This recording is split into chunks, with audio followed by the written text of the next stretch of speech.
আসসালামু আলাইকুম ওরহমতুল্লাহি ওবরাকাতুহু। সম্মানিত ভাই ও বোনেরা, কাছ থেকে অথবা দূর থেকে যারা ইকরা বাংলার সামনে বসে সিরাতুন নবী সাল্লাল্লাহু আলাইহি ওয়াসাল্লাম এই প্রোগ্রামটা দেখছেন, আমার অন্তরের অন্তঃস্থল থেকে আপনাদেরকে মোবারকবাদ জানাচ্ছি এবং আপনাদেরকে টেনে নিয়ে আসছি এমন একটা ব্যক্তিত্বের জীবনের আঙিনায় যার প্রত্যেকটা কথা শোনার মধ্যেও সওয়াব আছে, তার প্রত্যেকটা কথা মানার মধ্যেও সওয়াব আছে এবং যাকে মেনে চললে দুনিয়াও শান্তি পাওয়া যাবে, আখিরাতে মুক্তি পাওয়া যাবে, জান্নাতে তার সাথে থাকার সুযোগ পাওয়া যাবে ইনশাআল্লাহ। সম্মানিত ভাই ও বোনেরা, আমি বিগত এপিসোডগুলোতে মোটামুটি চেষ্টা করেছি নবী মোহাম্মদ সাল্লাল্লাহু আলাইহি সাল্লামের জন্ম এবং জন্ম থেকে শুরু করে নিয়ে তার নবুয়াত পাওয়ার আগ পর্যন্ত বিভিন্ন ঘটনাগুলোকে আনার চেষ্টা করেছি। এখন থেকে আমার যাত্রা শুরু হবে নবুয়াত প্রাপ্তি এবং সেখান থেকে আলাদা নবী মোহাম্মদ সাল্লাল্লাহু আলাইহি সাল্লামকে আমরা আবিষ্কার করার চেষ্টা করব ইনশাআল্লাহ। আমরা গত এপিসোডে উল্লেখ করেছিলাম যে কাবাঘর নির্মাণ করার পরে আমাদের নবী সাল্লাল্লাহু আলাইহি সাল্লামের দ্বিতীয় দুটো বছর ৩৬তম এবং ৩৭তম এই দুটো বছর কেটেছে যে সমাজটা উনি দেখতেছেন এবং পর্যবেক্ষণ করছেন। সমাজে দেখতেছেন যে ভালো মানুষ যেমন আছে, খারাপ মানুষ তেমন আছে। এখানে কিছু কিছু মানুষ আল্লাহ তাআলার ইবাদত করার জন্য নিরত, ব্যস্ত এবং লিপ্ত আছেন, আবার কেউ কেউ জঘন্য শিরকের মধ্যেও লিপ্ত আছেন। উনি প্রথমে সমাজকে বিভক্ত করলেন যে কিভাবে এই সমাজে মানুষগুলো বিচরণ করে। তার মধ্যে কিছু লোকের পাশে উনি যাওয়া শুরু করলেন। তার মধ্যে একজনের নাম পাওয়া যায় এরকম, তার নাম ছিল কুস ইবনু সাঈদা। কুস ইবনু সাঈদা ছিল খুব ভালো একজন বাগ্মী। উনি খুব সুন্দর বক্তব্য রাখতেন। তার বক্তব্যের ধারা যদি আপনারা দেখেন তা দেখা যাবে যে আমাদের নবী সাল্লাল্লাহু আলাইহি সাল্লামের কথার মতোই ওই রকম মিষ্টি মিষ্টি কথা সে বলতো। তো অনেকেই, বিশেষ করে মার্গালিউসের মতন ঐতিহাসিক এই পাশ্চাত্যের, সে দেখাতে চাইছে যে আমাদের নবী সাল্লাল্লাহু আলাইহি সাল্লাম নাকি কুস ইবনু সাঈদার কাছ থেকে শিখে তার বক্তব্যই দেয়। এটা হলো জঘন্য কথাবার্তা। তো কুস ইবনে সাঈদা কোথায়, যার কাছ থেকে শিখছিল সেই উস্তাদ কোথায়, আর তার নাম দিয়ে আমাদের নবী মুহাম্মদ সাল্লাল্লাহু আলাইহি সাল্লামকে খাটো করার প্রবণতা, আমি জানি না এটা কেন করা হয়। যদিও ভাষার মধ্যে হয়তো কিছুটা সামঞ্জস্য থাকলেই আমাদের নবী তার কাছ থেকে নিয়েছেন, এই কথা বলা একটা জঘন্য অপরাধ মাত্র। তো তিনি আসলে খুব ভালো ছিলেন, একেশ্বরবাদী ছিলেন কুস ইবনে সাঈদা। আল্লাহ রাসূল সাল্লাল্লাহু আলাইহি ওয়াসাল্লাম মাঝে মাঝে তার কথা শুনেছেন, এরকম ইতিহাসে আছে। আরেকজনের নাম ইতিহাসে আসে, তিনিও কিন্তু কোনো সময় মূর্তি পূজা করেননি। তার মধ্যে ওয়ারাকা ইবনে নাওফল, খাদিজার চাচাতো ভাই, এবং আল্লাহ রসুল সাল্লাল্লাহু আলাইহি সাল্লামের ওই যখন নবুয়ত আসে, ওয়ারাকা ইবনে নাওফল কিন্তু তার একটা ভূমিকা থাকে। সে কিন্তু তিনি কিন্তু মুসলমান হয়েছিলেন। তিনি এটাও বলছিলেন যে এক সময় আসবে আপনার গোত্র আপনাকে মারবে, সেই সময় আমি আপনাকে সাহায্য করব, আপনার প্রতি আমি বিশ্বাস স্থাপন করব, এই কথা কিন্তু উনি বলেছিলেন। তাই এর দ্বারা প্রমাণিত হয় যে উনি ঈমান গ্রহণ করার পরে ইন্তেকাল করেছেন। এই ধরনের লোকও সেই সমাজে ছিল। এদেরকে হানিফি বলা হতো। এরা কিন্তু কখনো মূর্তি পূজা করতো না। তারপরে মূর্তির নামে যে সমস্ত গরু বা পশু কোরবানি হতো সেগুলোর গোশত খেত না। এরপরে ওই যে সমস্ত উলঙ্গ নৃত্য, উলঙ্গ তাওয়াফ করা, এগুলো করতো না।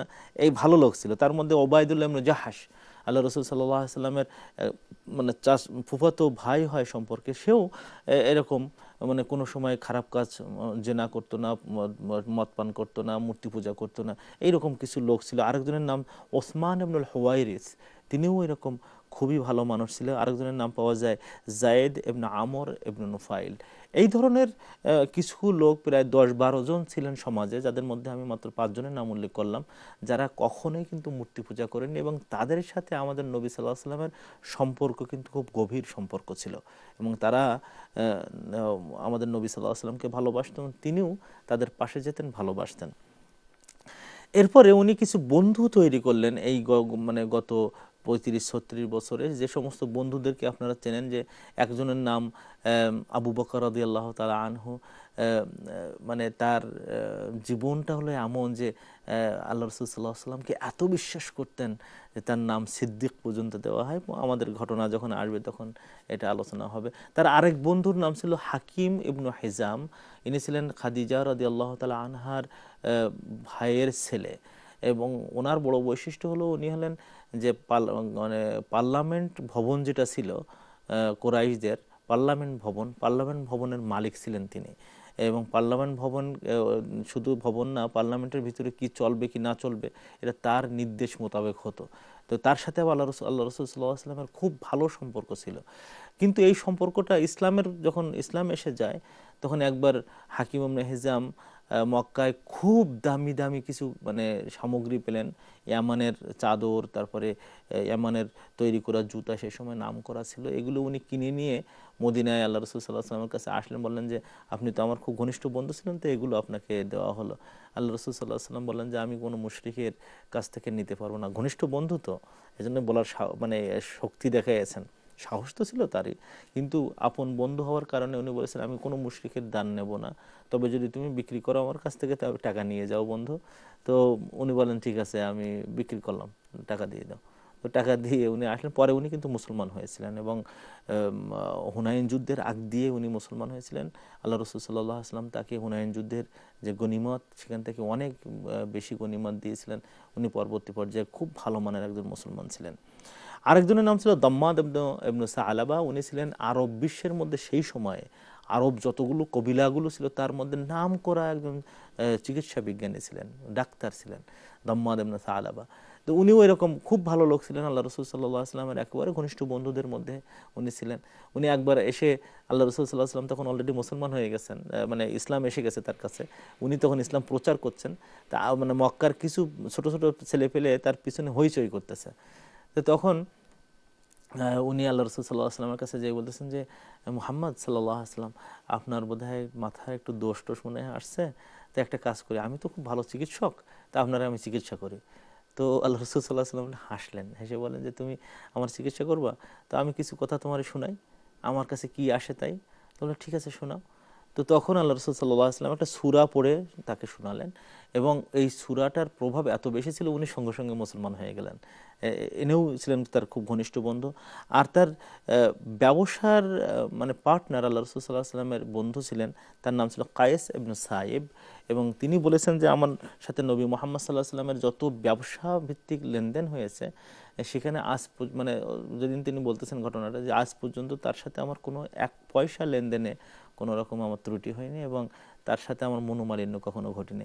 এই ধরনের কিছু বন্ধু আমাদের রসুল করিম সাল্লাল্লাহু আলাইহি ওয়াসাল্লামের এই পর্যায়ে তারা সামনে আসলেন, তাদের সাথে উনি যোগাযোগ করতেন।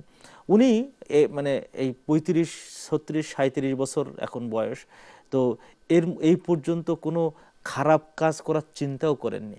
উনি বলছেন, আল্লাহ রসুল সাল্লাল্লাহু আলাইহি ওয়াসাল্লাম বলছেন যে জীবনে আমি মাত্র 2বার খারাপ কাজ করার চিন্তা করেছিলাম, খারাপ কাজের নিয়ত আমার মনে আসছিল। একটা হলো এই যে উনি যাদের সাথে মানে মেষ বা ছাগল চড়াতেন, তো সেখানে তার এক বন্ধু ছিল, সেখানে বলছেন যে বন্ধুকে বলছেন যে তুমি আমার ছাগলগুলো একটু দেখো, আমি মক্কায় ওই যে মানে গানের মজমা টজমা বসে, ওখানে আমি একটু দেখতে চাই তারা কি করে। তো বললো ঠিক আছে আপনি যান। তো আল্লাহ রসুল সাল্লাল্লাহু আলাইহি ওয়াসাল্লাম ছাগলগুলোকে তার কাছে হেফাজতে রেখে উনি সন্ধ্যার পরে মক্কায় আসতেছেন। এসে দেখে যে অন্ধকার রাত্র, কিন্তু আলো জ্বলতেছে, ঝলমল করতেছে এক বাসায়, এবং সেখানে গান টান বাজতেছে। তো আল্লাহ রসুল সাল্লাল্লাহু আলাইহি ওয়াসাল্লাম জিজ্ঞেস করলেন এখানে কি হচ্ছে। তো লোকজন বললো যে এখানে উমুকের মেয়ে উমুকের বিয়ে হচ্ছে, তো এই বিয়েতে মানুষ ড্যান্স করতেছে, গান বাজনা চলতেছে। তা আল্লাহ রসুল সাল্লাল্লাহু আলাইহি ওয়াসাল্লাম বললেন যে ঠিক আছে আমি একটু দেখবো এবং শুনবো। তো উনি গেটের কাছে যেয়ে উনি বসলেন। আল্লাহ তাআলা সঙ্গে সঙ্গে একেবারে বসার সাথে সাথেই আল্লাহ তাআলা তাকে ঘুম পড়ায় দিলেন। এমন ঘুম যে উনি যখন ঘুমের থেকে উঠেছেন তখন দেখে যে কোথায় গান বাজনা, কোথায় কি, ফজর হয়ে গেছে, সকাল হয়ে গেছে।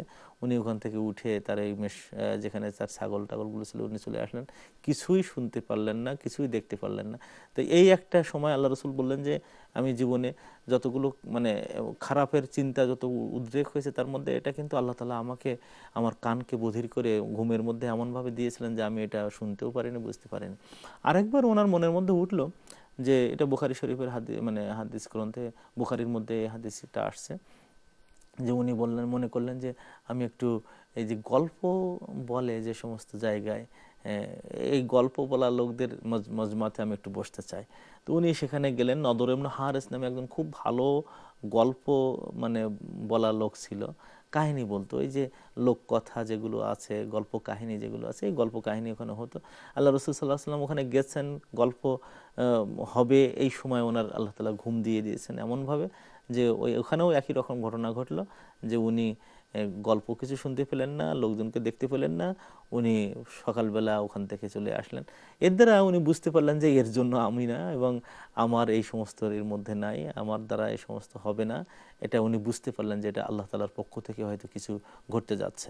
ওনার আল্লাহর দিকে মনোভাব ওনার আসতেছে। এবং বিশেষ করে যখন এই কাবা ঘর নির্মাণের সময় তার কাপড়টা খুলে নেওয়া হচ্ছিল, তখন তিনি যে বেহুশ হয়ে গেলেন, এই বেহুশ হওয়ার থেকে উনি বুঝতে পারলেন যে না, আমার দ্বারা আমাকে মনে মনে সিলেক্টেড করা হয়েছে, আমি মনে হয় আল্লাহর পক্ষ থেকে নির্বাচিত। এবং তিনি তাকে সেইভাবে উপস্থাপন করলেন যে নবী মুহাম্মদ সাল্লাল্লাহু আলাইহি সাল্লাম এই হাজারটা গবরের মধ্যে একটা পদ্ম ফুলের চেয়েও আরও সুন্দর হয়ে উঠছে, হাজারটা খারাপ লোকের মাঝখানে এমন একটা গোলাপ ফুলের মতন ফুটে উঠছেন যে খারাপ লোকের মাঝখান থেকে তিনি একদম স্বতন্ত্র। মানে একটা মানে খামিরের মধ্যে যদি চুল একটা বের করে নিয়ে আসা হয়, চুলের গায়ে যেমনভাবে কোনো ময়লা লাগে না, অত পচা দুর্গন্ধময় পরিবেশের, খারাপ পরিবেশের, শিরিকের পরিবেশের, বেদাতের পরিবেশের, মানে দুর্জনদের পরিবেশে আমাদের নবী মুহাম্মদ সাল্লাল্লাহু আলাইহি সাল্লাম এমনভাবে বেরিয়ে এলেন যে তার গায়ে কোনো মানে খারাপের কোনো আঁচড়ও লাগে নেই এবং খারাপ কোনো অবস্থায় তৈরি হয় নাই। মুহাম্মদুর রাসূলুল্লাহ সাল্লাল্লাহু আলাইহি সাল্লাম যেন মানে নবুয়তের আগেও ছিল একজন সিলেক্টেড একজন মানুষ। এখন ওনার মাথার মধ্যে এই কাজ শুরু হয়ে গেল যে উনি এখন দুনিয়ার তেমন এই সমস্ত আর ভালো লাগে না। উনি এখন তার বয়স 38 হয়ে গেছে। 38তম বছরে উনি খাদিজাকে বলেন, খাদিজা, আমার তো সন্তানাদি 5 জন সন্তানাদি হলো, ঘর ভর্তি লোকজন আছে, টাকা পয়সাও তোমার যথেষ্ট আছে, তো আমি একটা কাজ করি, আমি একটু গোপন জায়গায়, আইসোলেটেড, একদম আইসোলেশনে, নির্জন জায়গায় আমি একটু আল্লাহ তাআলার ইবাদত করতে চাই। তো আল্লাহ তাআলার ইবাদতের যে সমস্ত পদ্ধতি ছিল তার মধ্যে একটা পদ্ধতির নাম ছিল তাহান্নুস। তাহান্নুস হলো যে সম্পূর্ণ মানে সোসাইটিকে ত্যাগ করে একটা দুর্গম জায়গায় যেখানে আর কেউ কোনো মানুষ আসবে না, এসে আল্লাহ তাআলার সৃষ্টির রহস্য সম্পর্কে চিন্তা ভাবনা করা এবং তার জিকির স্মরণ মনের মধ্যে নিয়ে আসা। এটা মানে ইব্রাহিম আলাইহিস সালামের সুন্নত ছিল। তিনি যে সিস্টেমে তিনি ইবাদত করতেন, যে সূর্য প্রথমে তারা দেখেছেন, তারা দেখে উনি গভীরভাবে তন্ময় হয়ে গেছেন যে এটা মনে হয় আমার রব হতে পারে। তো দেখা গেল তারা ডুবে যাচ্ছে, মানে ডগমগ করে চাঁদ উঠতেছে। উনি বললেন যে হাজা রব্বি হাজা আকবর, এটা বোধহয় বড় হতে পারে, ওটা বড়, এবং এটা মনে হয় আমার রব হতে পারে। যখন ওটা ডুবে গেল, সূর্য চতুর্দিকে একেবারে ঝকমক করে উঠল, তেজ সহ, তাপ সহ, আলো সহ, তখন ইব্রাহিম আলাইহিস সালাম বললেন যে এইটাই বোধহয় আমার রব হতে পারে, হাদা আকবর, এটা আরো বড়, এটা মহান, কাজে এটা বোধহয় আমার রব হতে পারে। যখন সূর্য যখন ডুবে গেল, চাঁদ যখন ডুবে গেল, তারা যখন ডুবে যাচ্ছে, উনি তখন বুঝলেন যে আমার রব তিনি ইন্নী ওয়াজ্জাহতু ওয়াজহিয়া লিল্লাযী ফাতারাস সামাওয়াতি ওয়াল আরদা হানিফা ওয়া মা আনা মিনাল মুশরিকিন। ঘোষণা করে দিলেন যে আমি এখন বুঝেছি এই চাঁদ, এই তারা, এই সূর্য আমার রব নয়, আমার রব হলেন তিনি যিনি এই সব কিছু, এই আসমান জীবন জমিন সব কিছু সৃষ্টি করেছেন। আমি একনিষ্ঠভাবে আমি তার দিকে এখন মুখ ফেরাচ্ছি এবং আমি মুশরিকদের অন্তর্ভুক্ত নয়। আমাদের নবী মুহাম্মদ সাল্লাল্লাহু আলাইহি সাল্লাম এই কথার এই দিকেরই তিনি কাজ শুরু করে দিলেন যে আমি আর মুশরিকদের মধ্য থেকে নেই, আমি আর ওই ধরনের কোনো মূর্তি পূজার দিকে নেই, মূর্তি পূজা যেভাবে করতেছে তাদেরকে আমি এখন ঘৃণা করি, সেই সমাজ থেকে আমি বেরিয়ে আসি। উনি তখন খাদিজার কাছ থেকে অনুমতি নিয়ে উনি মাঝে মাঝে কাবা ঘর থেকে একটু দূরে, প্রায় 5-6 মাইল পূর্ব দক্ষিণ কর্নারে, ওখানে গারে হেরাতে, এটা তখন গারে হেরা বলা হতো, পরবর্তী পরে জাবালুন নূর বলা হয়, যেহেতু আল্লাহ তাআলা আলো এসেছিল তখন হেরা বলা হতো। উনি ওখানে যে রাত কাটাতেন, দিনও কাটাতেন। জায়গাটা দুর্গম এরিয়া, আপনারা যারা গেছেন ওখানে উঠেছেন আমার মতন তারা বুঝছেন যে কত কষ্ট করে এখানে, তখন তো আর ওইরকম পথ ছিল না, এখন তো অনেক পথ করে দিয়েছে, ওখানে উঠতে অনেক সহজ করে দিয়েছে। তারপরেও দেখি যে যুবক মানুষেরা ওখানে উঠতে যেয়ে কষ্ট পায়, দম আটকে যায়, মানে বুড়ো মানুষ তো ভয়ে অর্ধেক উঠে তারপরে সেখান থেকে ফিরে আসে। কিন্তু সে সময় আমাদের নবীর বয়স 39 বছর, 38 বছর শেষ হতে যাচ্ছে, ওই অবস্থায় উনি সেখানে উঠতেন। মাঝে মাঝে এমন হতো যে উনি খেজুর এবং পানি নিয়ে যেতেন, এটা শেষ হয়ে যেত। খাদিজা রাদিয়াল্লাহু তাআলা আনহা তার বিচক্ষণতায় উনি বুঝতে পারতেন যে যে খেজুর এবং পানি নিয়ে গেছেন উনি আসলেন না, তো শেষ হয়ে গেছে, উনি মাঝে মাঝে যেয়ে দিয়ে আসতেন। দিয়ে এসে আরও দেখা যাচ্ছে যে 5 দিন 7 দিন 10 দিন 12 দিন এরকম চলে যাচ্ছে, উনি আরও খাওয়ার পানি দিয়ে ওখানে সরবরাহ করতেছেন। এই অবস্থায় আল্লাহ রাসূল সাল্লাল্লাহু আলাইহি ওয়াসাল্লামের জীবন যাচ্ছে, উনি আবার ফিরে আসেন, সমাজের সাথে মেশেন, আবার মনে কষ্ট পান। এই অবস্থায় এটা চলতে থাকে, এটা আত-তাহান্নুস বলা হয়। এবং এটা কিন্তু 1-2 বছর না, এটা 3 বছর এটা চললো। 37তম বছর থেকে শুরু হয়, 38 এবং 39তম বছরে এইরকম চলতে আছে। 3 বছর ধরে কিন্তু আল্লাহ রাসূল সাল্লাল্লাহু আলাইহি ওয়াসাল্লামের এই মানে আইসোলেশন বা নির্জন বাস শুরু হয়। নির্জন বাস এটা কিন্তু ইসলামে এটাকে একেবারে মানে এমন বলা হয়নি যে এটা খুব খারাপ। মানে নির্জনতম সময় মানুষ যখন ঘুমাচ্ছে তখন আল্লাহ তাআলাকে ডাকা এবং তার কাছে যে নামাজ আদায় করা, এটা কিন্তু ইসলামের মধ্যে আছে। এটা খারাপ কিছু না। ওয়াতাবাত্তাল ইলাইহি তাবতিলা, এবং তুমি আল্লাহ তাআলার কাছে এমনভাবে আসো যখন সব মানুষ ঘুমাচ্ছে, মানুষ সব জায়গায় নীরব নিস্তব্ধ হয়ে গেছে, তুমি তখন একে তাবাত্তুল করো। এটাও কিন্তু একটা সিস্টেমের মধ্যে আছে যে খুব নীরব নিস্তব্ধ সময় আল্লাহ তাআলাকে ডাকা। যদিও বৈরাগ্যবাদ বলে আরেকটা কথা আছে, যেটা অনেকে মনে করেন যে সমাজে থাকা যাবে না, বিয়ে শাদী করা যাবে না, সমাজ থেকে আউট হয়ে যে জঙ্গলে অথবা পাহাড়ের গুহায় বসবাস করো, এটা কিন্তু আবার ইসলামে নেই। আমাদের নবী সাল্লাল্লাহু আলাইহি ওয়াসাল্লাম এই নবুয়তের আগে যেটা করতেন সেটা কিন্তু এক নাগাড়ে বছরের পর বছর উনি থেকেছেন, মানে গৌতম বুদ্ধের মতন তা তো না, এরকম হয়নি। কিন্তু উনি যেটা করতেন সাধারণত মাসের 2-3 দিন 2-3 দিন এরকম তিনি করতেন, অথবা এমন হয়েছে যে তিনি রমজান মাস যখন আসতো তখন সপ্তাহ একাধিক সপ্তাহ পর্যন্ত ওখানে উনি থাকতেন। তো এই যখন এরকম হয়েছে, তার এর আগ দিয়ে কিছু ঘটনা তার চতুর্পাশ থেকে ঘটা শুরু করেছে। এই ঘটনাগুলো মানে মানে হাদিসের বই মানে গ্রন্থসমূহে মানে এই হাদিসগুলো এসেছে, মানে তাজ্জব হয়ে যেতে হয়। বিশেষ করে তার সহধর্মিণী, তার স্ত্রী আমাদের উম্মুল মুমিনিন আয়েশা সিদ্দিকা রাদিয়াল্লাহু তাআলা আনহা থেকে বেশ কিছু হাদিস এই সংক্রান্ত বিষয়ে, যেহেতু তিনি কাছ থেকে আল্লাহ রাসূল সাল্লাল্লাহু আলাইহি ওয়াসাল্লামের এই ইতিহাসগুলো জানার চেষ্টা করেছেন, আল্লাহ রাসূল সাল্লাল্লাহু আলাইহি ওয়াসাল্লামের কাছে বিভিন্নভাবে প্রশ্ন করতেন। তো একবার প্রশ্ন করেছেন যে কিভাবে এই জীবন শুরু হলো। তো এই ঘটনাগুলো বলার পরে আল্লাহ রাসূল সাল্লাল্লাহু আলাইহি ওয়াসাল্লাম বলেন যে আমি যখন এরকম হাঁটতাম মক্কার রাস্তায়, তখন হঠাৎ করে দেখা যেত পাথরের পাশ থেকে আসসালামু আলাইকা ইয়া রাসূলুল্লাহ, হে রসুল, আল্লাহ রসুল তোমাকে সালাম। এরপরে আমি চতুর্দিকে তাকাতাম, কোনো কিচ্ছু নাই, পাথরের পাশ থেকে ওখান থেকে শব্দ আসছে। একটা গাছ হয়তো হঠাৎ করে ওইরকম বলে বসলো যে আসসালামু আলাইকা ইয়া রাসূলুল্লাহ, হে রসুল আপনাকে সালাম। উনি বলেন যে আমি তাজ্জব হয়ে যেতাম, এটা কি, এটা এরকম হচ্ছে। বিশেষ করে 38তম বছর যখন শেষ হয়ে গেল, সেখান থেকে এই জিনিসগুলো অহরহ ঘটা শুরু হয়ে গেল। 39তম বছরে উনি যখন পা দিয়েছেন তখন এই ঘটনাগুলো বারবার ঘটতেছে, বারবার ঘটতেছে। ওনার কাছে উনি দেখতে পান স্বপ্নের মধ্যে ঘুমায় রয়েছেন, একেবারে স্পষ্ট কিছু ঘটনা ঘটতে যাচ্ছে। আচ্ছা, তো এই স্বপ্ন দেখার পরে উনি দেখতে পেলেন মানে দেখতে পেতেন যে স্বপ্ন ঘটছে, কয়েকদিন পরে ওই যা স্বপ্ন দেখেছেন ওইটাই ঘটতো। উনি তাজ্জব হয়ে যেতেন যে এটা তো আমি কদিন আগে স্বপ্ন দেখলাম, সেইটা আজকে ঘটতেছে, এটা কেমন ব্যাপার। তো এই যখন এই স্বপ্ন দেখতেন, এটা মিসলু ফালিকিল ইসবাহ, মানে সকাল যেমন উদয় হওয়ার সময় প্রকাশিত হতো, স্বপ্নে এরকম চোখে অন্ধকারের মধ্যে আলোকিত হয়ে উঠতো। উনি এটা বুঝতেন যে এই স্বপ্নে কিছু উনি পেতে যাচ্ছেন, এবং এটা প্রায় 6 মাস ধরে চলতে থাকলো।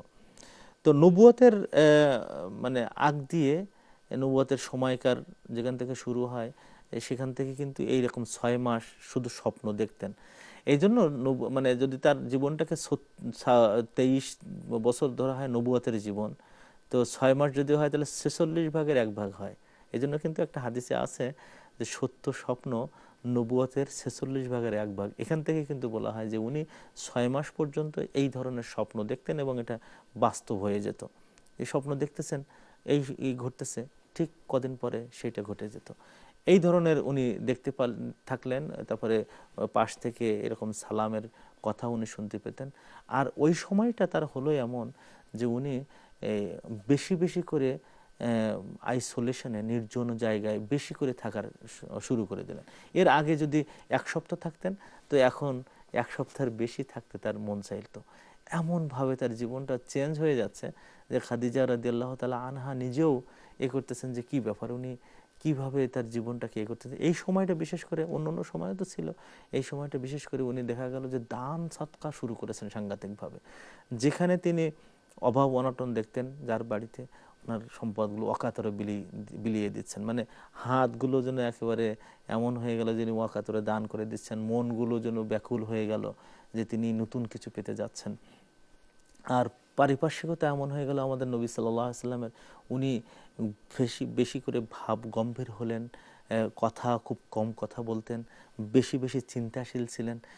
ইবনে হাজার আসকালানি উনি বলেছেন যে তিনি ইয়াতাদাব্বারু ফি মালাকুতিস সামাওয়াতি ওয়াল আরদ, আসমান জমিনে যে সমস্ত গুপ্ত রহস্য যেগুলো আছে ওগুলো বুঝার তিনি চেষ্টা করা শুরু করে দিলেন। এই রকম চিন্তা কিন্তু এর আগে তিনি করেননি কখনো। তার জীবনের মধ্যে একটা মোড় শুরু হয়ে গেল একেবারে সম্পূর্ণ নতুন একটা দিকে। এখন তার বয়স 39তম বছরে যখন শেষ হয়ে যেতে যাচ্ছে, সেই সময়কার রমজান মাসটাকে উনি গ্রহণ করলেন একেবারে প্রথম রমজান থেকে। যেদিন প্রথম রমজান, সেদিন থেকে তিনি একাধারে গারে হেরাইতে উনি বসলেন এবং এখান থেকে তিনি আর বের হতে চাইলেন না।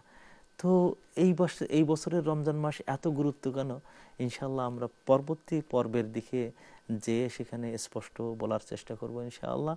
আপনারা ভালো থাকুন, আল্লাহ রাসূল সাল্লাল্লাহু আলাইহি ওয়াসাল্লামের জীবন থেকে আমরা শিক্ষা গ্রহণ করি এবং সেই অনুযায়ী আমল করার আল্লাহ তাআলা আমাদের তৌফিক দান করুন। পরবর্তী এপিসোডের দাওয়াত দিয়ে এখানে শেষ করছি। আসসালামু আলাইকুম ওয়া রাহমাতুল্লাহি ওয়া বারাকাতুহু। وما أرسلناك إلا رحمة للعالمين.